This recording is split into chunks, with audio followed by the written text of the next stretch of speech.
이제는 말할 수밖에 없다.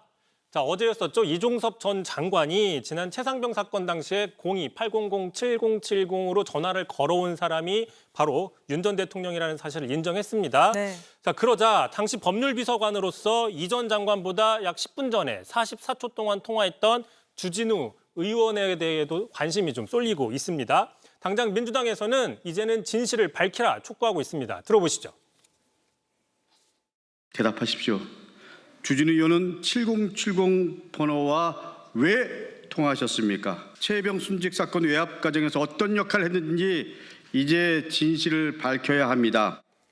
자, 일단 주진우 의원은 일정 조정 같은 단순한 업무 연락이라서 발신자가 기억이 나지 않는 상태고 또 최상병 사건 관련해서 어떠한 회의 등에도 참석한 바가 없다라는 입장을 유지하고는 있습니다.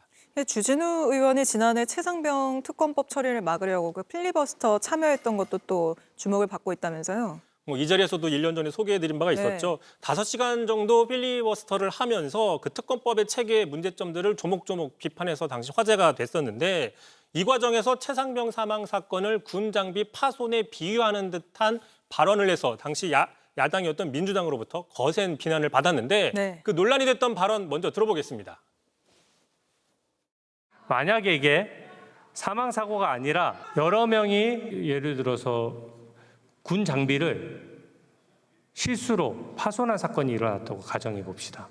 니네 집에 다 압류를 해놓고 일단 소송을 진행해야 되겠어 라고 한다고 하면 당하는 군 입장에서는 그 결과에 승복하기 어렵습니다. 일단 오히려 주 의원 본인은 자신의 발언을 당시 야당이 왜곡했다라고 반발을 한 적이 있었죠. 어쨌든 특검법 반대를 주장한 뒤에 약 보름 만에 통화한 사실이 드러나게 된 겁니다. 자, 결과적으로 주 의원이 사건과 직간접적으로 관계가 있을 가능성이 있음에도 특검법을 앞장서서 반대한 게 아니냐 이런 지적이 커졌던 겁니다.